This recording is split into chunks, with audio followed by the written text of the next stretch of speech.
Hana, Dea dan Bella terkejut melihat Gilang yang terjatuh ke tanah karena pukulan keras yang diberikan oleh seseorang yang tidak lain adalah Revan. Mas? Lirih Hana dengan suara yang bergetar dan menatap takut Revan yang wajahnya kini merah padam menahan emosi. Gilang menyeka sudut bibirnya yang mengeluarkan darah dengan punggung tangannya, lalu mendongak dan menatap tidak percaya pada orang yang memukulnya. "Jangan pernah dekati Hana lagi," teriak Revan lalu menarik pergelangan tangan istrinya pergi dari sana, meninggalkan Gilang yang terkejut. "Ada apa itu? Kenapa ada perkelahian di sana? Apa yang terjadi?" Bisik-bisik para mahasiswa dan mahasiswi yang ada di sana, dengan menatap ke arah Gilang dan Revan yang menarik Hana menjauh dari sana. Gilang tersadar, lalu bangkit dari duduknya dan berniat untuk mengejar Revan yang menarik pacarnya. Tapi sebelum ia melangkah menjauh, Dea dan Bella sudah menghadang jalannya. "Kakak jangan ganggu Hana lagi," ucap Bella yang kini berdiri di hadapan Gilang, untuk mencegah pria itu mengikuti Hana dan Revan. "Kalian itu apaan sih? Aku mau kejar Hana," ucap Gilang yang tetap kekeh ingin mengejar Hana. "Kak Gilang harus lupain Hana. Dia udah gak bisa sama kakak.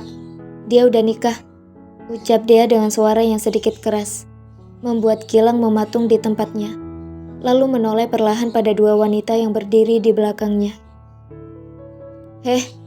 Kalian itu jangan bercanda. Gak mungkin Hana udah nikah," ucap Gilang yang masih tidak percaya dengan apa yang ia dengar dari Dea. "Tapi itu kenyataannya, Kak. Jadi jangan ganggu kehidupan rumah tangga Hana dan Om Revan. Kalau memang kakak cinta sama Hana, lebih baik lepaskan dan biarkan dia bahagia sama Om Revan," ucap Bella dengan suara kerasnya. Gilang mematung di tempatnya. Apa maksudnya dengan rumah tangga Hana dan Om Revan? Tidak mungkin kan omnya itu menikah dengan Hana, wanita yang ia cintai. Itu sama sekali tidak mungkin. "Itu tidak mungkin. Kalian bohong kan?" teriak Gilang dengan berusaha untuk menahan rasa sesak di dadanya. "Kami tidak bohong, Kak. Tidak ada untungnya bagi kami untuk berbohong sama Kak Gilang," ucap Dea dengan menatap tajam pada pria keras kepala di hadapannya itu. Gilang berbalik dan pergi meninggalkan Dea dan Bella yang terdiam. Ia harus memperjelas semuanya. Ia harus berbicara dengan Hana secara langsung. Semua yang ia dengar pasti adalah kebohongan.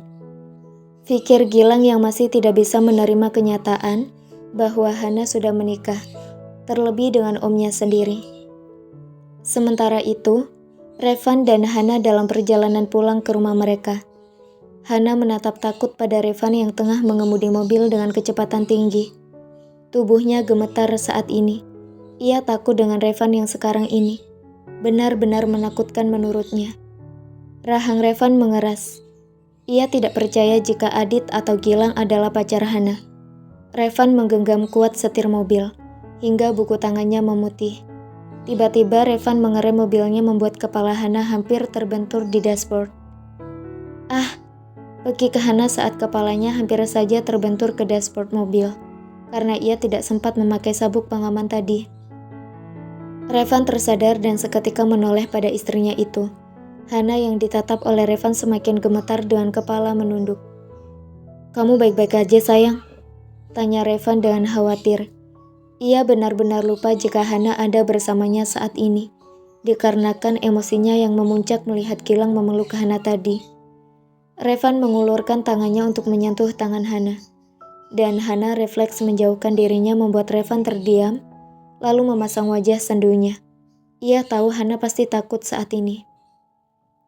"Tenang sayang, ini aku," ucap Revan lembut lalu semakin mengulurkan tangannya dan seketika mengangkat Hana ke pangkuannya. Tubuh Hana semakin gemetar, dan Revan dengan lembut membelai pipi istrinya itu. "Jangan takut sayang, ini aku," ucap Revan lalu mencium pipi Hana lama, dan perlahan-lahan tubuh Hana berhenti gemetar.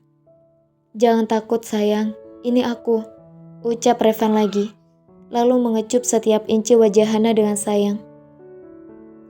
"Berjanjilah kamu tidak akan meninggalkanku," ucap Revan dengan menyatukan kening mereka dan menatap mata Hana lekat, yang juga menatapnya dengan sayu. Hana terdiam dengan terus menatap mata Revan. Tersirat rasa takut di sana. Takut kehilangan dan takut ditinggalkan. Kumohon, berjanjilah sayang, kamu tidak akan meninggalkanku. Dan tidak akan pergi dariku untuk selamanya.